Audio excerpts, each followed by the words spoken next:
ஐயோ இந்த மழை நிற்குமா நிற்காதானே தெரியலையே. Hi hello friends, I'm Rocky. நம்ம இந்த வீடியோவில் அதை பற்றி பார்க்க போகிறோம் அப்படின்னா, சென்னைக்கு மழை வந்துட்டே இருக்குங்காட்டி ரெட் அலர்ட் கொடுத்துருக்காங்க. ஸோ அதனால் சென்னைக்கு வேலைக்கு போகிற மக்கள், சென்னையில் இருக்க மக்கள், ஸ்கூலுக்கு போகிறவங்க, காலேஜ் போகிறவங்க எல்லாம் என்ன பண்ணலாம், இது பண்ணலாம், என்ன நடக்க போகுது அப்படின்னு வச்சுட்ருக்காங்க. இந்த மழைக்கு ஏன் ரெட் அலர்ட் கொடுத்துருக்காங்க, இது நிற்குமா நிற்காதா அப்படிங்கிறத இந்த வீடியோவில் தெளிவாக பேச போகிறோம். ஓகே ஃப்ரெண்ட்ஸ், வாங்க நம்ம வீடியோக்குள்ளே போகிறோம். ஃபஸ்ட்டு பார்த்திங்க அப்படின்னா, சென்னை தான் தலைநகர் அப்படின்னு சொல்லுவாங்க தமிழ்நாட்டுக்கு. அது முதல் தலைநகராக இருக்காங்கிறதே பெருத்த பிரச்சனை தான். ஏன்னா ஏரிக்குள்ளே தான் வீட்டவே கட்டியிருக்காங்க. அப்படி இருக்கும்போது மழை வந்தாலே டக்குன்னு எல்லாம் நம்பி ஃபுல்லாகவே நிரம்பி நிற்கிற அளவுக்கு ஆயிடுது. அப்படி இருக்கும்போது சென்னை தலைநகராங்கிறதே இங்கே மிகப்பெரிய கேள்விக்குறி தான். மரமென நீண்ட பூமி தாயின் மரங்களை வெட்டினோம். ரத்த நாளங்களாக ஓடுகிற நதியை அள்ளி தின்னோம். தலையென உயர்ந்து நிற்கும் மலையை இப்ப நொறுக்கிறோம். இப்ப ஆத்து மணலை வித்து தின்னாச்சே. இப்படி இருக்கும்போது நாளைக்கு ரெட் அலர்ட் கொடுத்துருக்காங்களே, தொடர்ந்து 3 நாளைக்கு மழை பெருசாக பெய்யுங்கிறாங்களே, என்னடா பண்ணுறது, மழை வருமா வராதான்னு யோசிச்சுட்டு இருக்கவங்களுக்கு மழை வருமா வராங்கிறது, ரெட் அலர்ட் கொடுத்துக்கிறதுங்கிறது அடுத்த பிரச்சனை. முதல் பிரச்சனை அப்படின்னா, இப்போ தேங்கிக்கிற தண்ணியவே நம்மளால் வெளியேற்ற முடியுது அப்படின்னா முடியலை. அப்படி இருக்கும்போது அடுத்து பேஞ்சால் தாங்க முடியுமா? ஏன்னா முதல்ல ஒரு இன்சிடென்ட் நடந்திருக்குது, சென்னை என்ன ஆச்சு அப்படிங்கும்போது எல்லாத்துக்குமே தெரியும். அப்படி இருந்துமே அடுத்த தொடர்ந்து ஒரு 5-6 வருஷம் கழிச்சும் நம்மளோட சென்னை கரெக்டான பராமரிப்பு நடந்திருக்கா அப்படின்னா இல்லை. அதே மாதிரி மழை வந்தால் முன்னை விட ரொம்ப ரொம்ப கஷ்டமான சூழ்நிலைக்கு தள்ளப்படுற அளவுக்கு இருக்குது அப்படின்னா தப்பு யார் மேலே அப்படிங்கிற விஷயமே தவிர்த்து ரெட் கொடுத்துட்டாங்களா, நீ வருமா வராதா அப்படின்னு யோசிக்க வேண்டிய அவசியமே கிடையாது. என்ன பிரச்சனை அப்படிங்கிறத ஃபஸ்ட்டு பார்க்கணும். சாலை போடுதல், பராமரித்தல் தனியார், மின் உற்பத்தி விநியோகம் தனியார், குடிநீர் விநியோகம் தனியார், வானூர்தியா போக்குவரத்து, கப்பல் கட்டும் துறைமுகத்தை அதனை கொடுக்குறீங்க. மழை வருது ஐயா, ரொம்ப ஜாலி தான், ஸ்கூலு காலேஜ் எல்லாம் லீவு தான் அப்படின்னு சொல்லிட்டு பசங்க பிள்ளைங்கெல்லாம் யோசிச்சுட்டு இருந்தாலுமே, அப்படி இருக்கும்போது நீங்கள் யோசிச்சு பாருங்கள், அப்படி ஒரு கூட்டத்துலேயும் அப்படி கொடுக்குற ஃப்ரெண்ட்ஸுக்குமே டெய்லி வேஜஸுங்கிற அப்பாவோ அம்மாவோ கண்டிப்பாக இருப்பாங்க. தினம் வேலைக்கு போனால் தான் சூறு அப்படிங்கிற கூட இருக்கலாம். அப்படி இருக்கும்போது அவங்களோட நிலைமை என்னங்கிறத நீங்கள் யோசிச்சு பாருங்கள். நமக்கு எப்பயுமே ஸ்கூலு காலேஜ் லீவ் அப்படின்னா எல்லாத்துக்கும் ஜாலியாக தான் இருக்கும். ஆனால் வேலைக்கு போகிறவங்களுக்கு தான் தெரியும் அடுத்த சூத்துக்கு என்ன பண்ணுறது அப்படின்னு.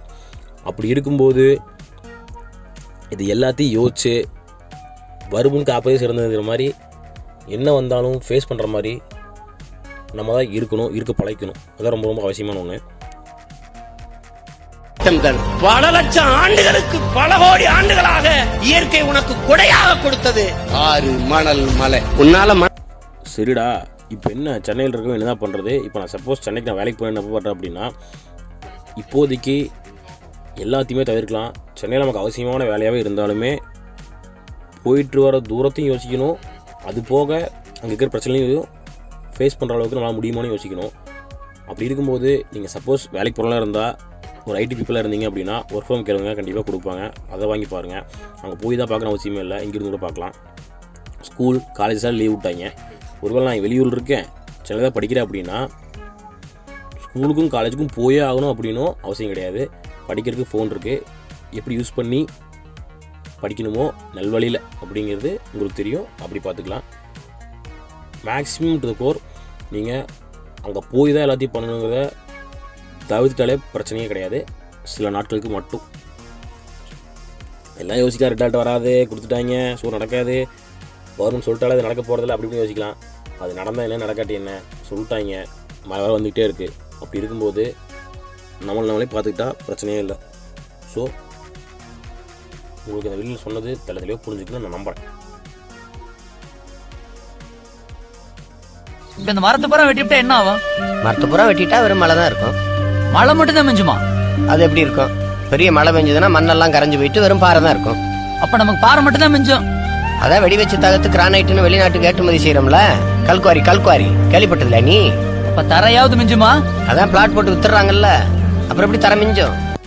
சரிடா, இந்த பிரச்சனையை சொல்லிட்டேன். இதுக்கு என்னதான் சொல்யூஷன் அப்படின்னா, நம்ம எப்போ காட்டையெல்லாம் அழித்து வீடாகவும் அப்பார்ட்மெண்ட்டாகவும் கட்ட நிறுத்துறோமோ அப்போ தான் இந்த பிரச்சனை நிற்கும். ஏன்னா இயற்கையை அழிச்சவன் இயற்கையை கைவிட்டவெல்லாம் என்ன நிலைமைக்கு இருக்கிறான்னு நமக்கே தெரியும். அடுத்தடுத்த பிரச்சனை உருவாக்கிட்டே இருக்குது. ஸோ இந்த இயற்கைங்கிறது எல்லாத்துக்கும் இருக்கிற ஒரு கொடை. அப்படி இருக்கும்போது அதைய எவ்வளவு பாதுகாக்கணுமோ அவ்வளோ பாதுகாக்கணும். அழிக்கிறதுக்கு உண்டான யோசனையும் வரக்கூடாது. அப்படியே உனக்கு அழிச்சே ஆகணுங்கிற அவசியம் இருந்தாலுமே பல விதத்தில் அதைய ஆக்கம் செஞ்சதுக்கப்புறம் தான் அழிக்கணும். ஆக்கம் செய்யாமல் எதையும் அழிக்கவே கூடாது. ஸோ அப்படி இருக்கும்போது இந்த இயற்கை எப்போ நம்மளுடைய நம்பன்னு மதித்து கூட பயங்கரமாக வச்சு பார்த்துக்கிறோமோ, அழிய விடாமல் பார்த்துக்கிறோமோ, அப்போ தான் இந்த பிரச்சனை நிற்கும். அது வரைக்கும் இந்த பிரச்சனைங்கிறத இப்போ இல்லைனாலும் அடுத்த ஒரு மாதம் கழிச்சு, அதுக்கு அடுத்த ஒரு வருஷம் கழிச்சு, இல்லைனா 2-3 வருஷம் கழிச்சு பெருசாவோ பயங்கரமாகவோ வரத்தான் போகுது. ஸோ எல்லாம் தெரிஞ்சுக்கோங்க, எதையுமே அழிக்காதீங்க, பார்த்துருங்க. அவ்வளோதான் ஃப்ரெண்ட்ஸ், தேங்க்யூ. இந்த வீடியோ உங்களுக்கு யூஸ்ஃபுல்லாக இன்ஃபர்மேஷன் கொடுத்து நம்புறேன். இதே மாதிரி அப்டேட்ஸ்க்கு நம்ம சேனலுக்கு லைக் பண்ணுங்கள், ஷேர் பண்ணுங்கள், சப்ஸ்கிரைப் பண்ணுங்கள். தேங்க்யூ.